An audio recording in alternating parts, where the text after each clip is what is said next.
Spider-Man Homecoming is the latest Spidey reboot and next installment in the Marvel Cinematic Universe, and I have to say, I was very nervous going into this one. The whole marketing campaign, I was very, how is this gonna go? Because I have to admit, I love the Sam Raimi Spider-Man films. I grew up with them, and whether you like it or not, they were the beginning of what we know as the superhero movie today. So I still think that those movies are an incredibly big deal, as well as just being plain entertaining. I rewatched them recently and I forgot just how good they are. The Amazing Spider-Man movies, not so much. Those movies are garbage. I mean, you're allowed to have your opinion. If you like them, that's good and everything. Maybe you grew up with those or something, but I absolutely hate them. So, thinking, ugh, what are we gonna do now that we're doing it again? I mean, this is the second reboot within like 10 years. Like, how good can this be?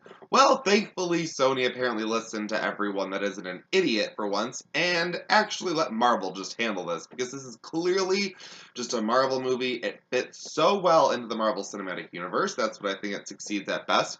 And it is just the perfect, I think, Spider-Man movie for the MCU right now. I think that it just fits so perfectly. I really like that. So let's talk about it. This movie, I'm going to say what everyone else is saying. It's because it's just flat out what it is. This is like a Spider-Man movie by way of John Hughes, with the perfect musical cues and right montages at the right times. So this is right after Civil War. Peter Parker comes home to Queens, and he's trying to live his normal life while also trying to figure out himself as Spider-Man. And he's going through the different challenges of balancing his home life, his school life, his Spider-Man life. It's basic Peter Parker. It's what really it brings me back to the animated TV show of the 90s that I also grew up with, that I really enjoyed, that was just plain fun. This is a very fun, light-hearted, easy-going, go-with-the-flow kind of Spider-Man movie. And it's very entertaining in that way. It definitely feels like a high school movie, a teen movie.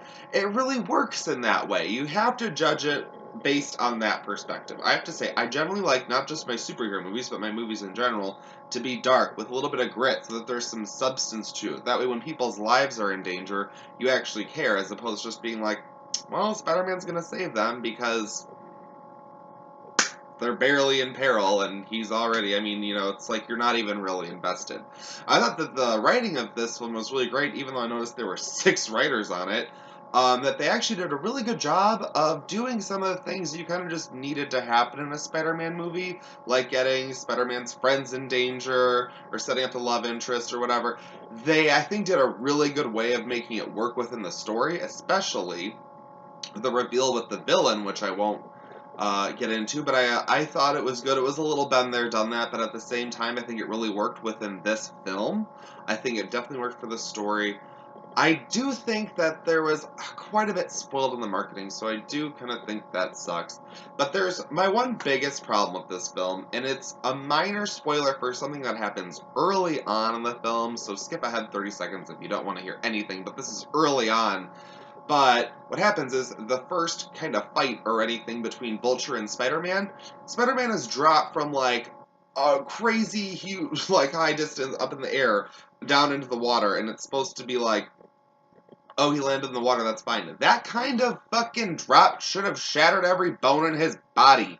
I get it, he's Spider-Man. He's supposed to be kind of, he's definitely got that super sense to him. And that scene led to a really cute moment between Spider-Man and Iron Man. I really liked Robert Downey Jr. in this, and his connection with Tom Holland. They were really great. They had that almost father-son, maybe uncle-nephew kind of thing going that really worked, I think, for these characters especially. But that whole thing, that sequence took me out of the film, because that's what we do in the beginning, and then from then on, there's these sequences that are supposed to make you feel like Spider-Man is in danger, and that there's risks, and that there are stakes. Yet, I didn't really feel like there was, because earlier on in the film, he had survived something way worse than what he was up against. So I'm like, well then, how are you going to go back and forth between what's dangerous and what isn't? That took me out of it. However, I have to say, I thought that there were so many great little moments. Like, there's so great little moments for Peter Parker or Spider-Man, like Spider-Man's chasing the bad guys and stops to pet a dog, or during a little montage, Aunt May's teaching Peter Parker how to dance before going off to the homecoming dance. There's just cute little things, so many little things like that, or expressions, or things. They have such a great cast filling out a lot of the small roles too. I didn't realize how many good people were involved in this film, but it overall works as the perfect Marvel summer movie. I like this a lot more than Guardians of the Galaxy Volume 2, I'll say that.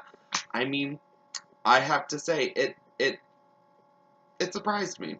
I'm really a harsh critic on Spider-Man because I love the Sam Raimi films so much, but I have to say, moving forward, I'm like, okay, alright, do your thing, guys. You got the seal of approval from me, at least. I do think that we're kind of setting up some better movies.